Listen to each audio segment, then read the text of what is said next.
तो दिसंबर में जेजेके का सीजन 2 का शिबुया इंसेंट आर्क खत्म हो गया।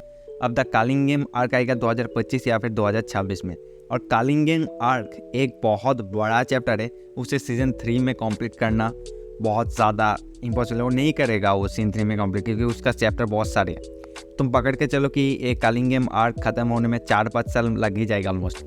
तो अच्छा यही होगा कि तुम मांगा पढ़ना स्टार्ट कर दो। कालिंगेम आर्क बहुत ज़्यादा एक कॉम्प्लिकेटेड आर्क है, अगर तुम मांगा नहीं पढ़ोगे तो सिर्फ एनीमे देख के सब कुछ समझना मुश्किल है। इसलिए अब मैं कालिंगेम आर्क में वीडियो बनाऊंगा, तो अगर तुम मांगा रीड नहीं कर सकते तो आके वीडियो देख लेना, वहाँ पर मैं तुम्हें सब कुछ डिटेल में एक्सप्लेन कर दूंगा, तो कोई प्रॉब्लम नहीं होगा। तो उसके लिए चैनल को सब्सक्राइब करके रखो और हर वीक एक वीडियो आता रहेगा, ठीक है। सब्सक्राइब करके बेल आइकन पे प्रेस कर देना, ताकि जब मैं वीडियो अपलोड करूँ तुम पास नोटिफिकेशन चला पहुँच।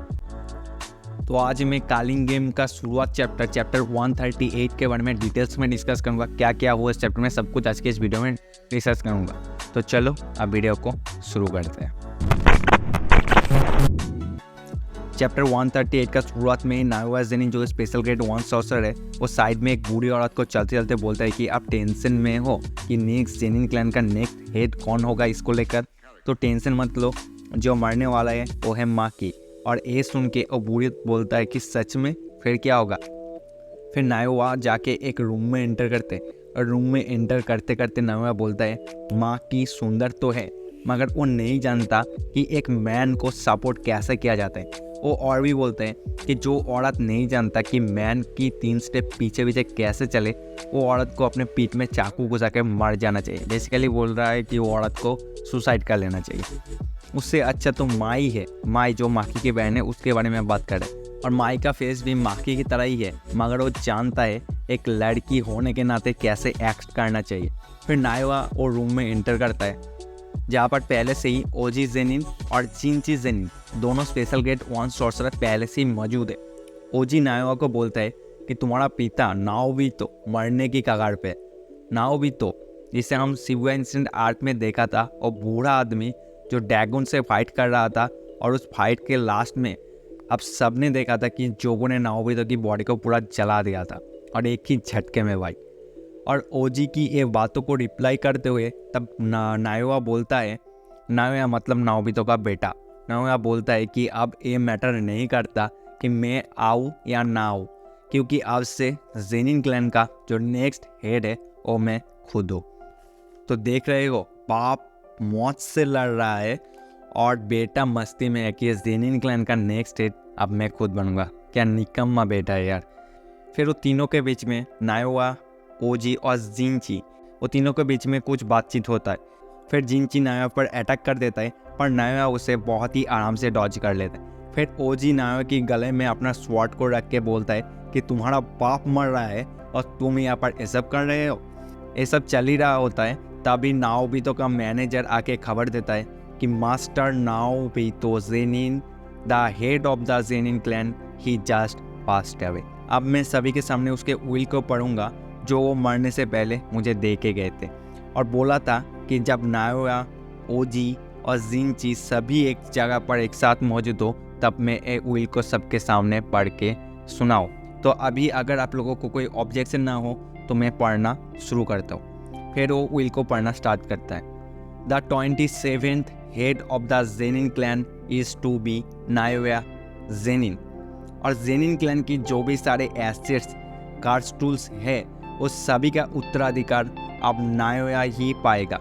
और वो तभी पाएगा जब ओजी जेनिन और जिनची जेनिन ये दोनों उसे अप्रूवल करेंगे।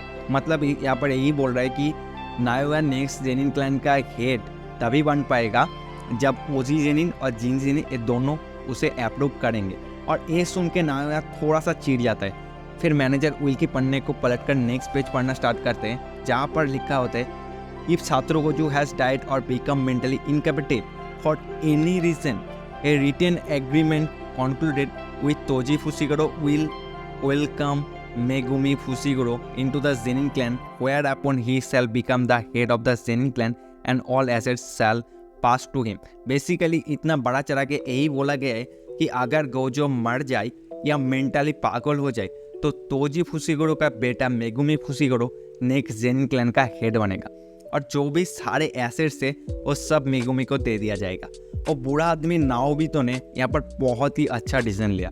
तुम सबने देखा है कि जब गोजो तोजी को मार देता है तब तोजी रिक्वेस्ट करता है कि गोजो मेरे बेटे को तुम खुद के पास रखो और उसे ट्रेनिंग दो। तो गोजो सिर्फ मेगुमी का टीचर नहीं है, उसका बड़ा भाई भी है। तो अगर गोजो को कुछ हो जाए तब मेगुमी की कोई परेशानी ना हो, इसलिए नाओबितो ने ऐसा किया।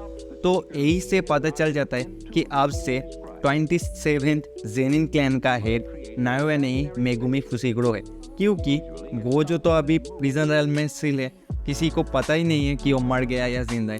और ये सब सुनने के बाद नायोया का रिएक्शन कुछ इस तरह का होता है, भाई व्हाट द फक, क्या बोल रहे हो भाई, ये सब आलतू फालतू बात क्या कर रहे हो तुम, और कहाँ है वो मेगुमी, अभी क्या कर रहे। और ये बूढ़ी औरत रिप्लाई में बोलते हैं I don't know the details but it appears he is searching for UG इतादोरी in Tokyo। फिर नायोया बोलता है कि कौन ओ सुकुना का वेसल, आप जाके बोल दो हायर अप्स को that Naoya Zenin will kill Sukuna vessel, और उसके साथ मैं मेगुमी को भी मार दूंगा।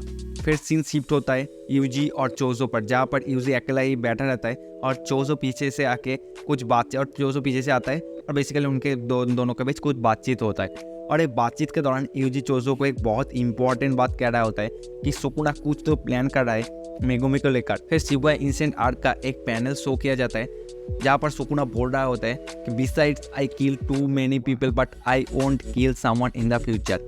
और वो समवन और कोई नहीं मेगुमी है जिसे सुकुना मारना नहीं चाहता, और वो क्यों मारना नहीं चाहता ये तुम्हें आगे जाके पता चलेगा।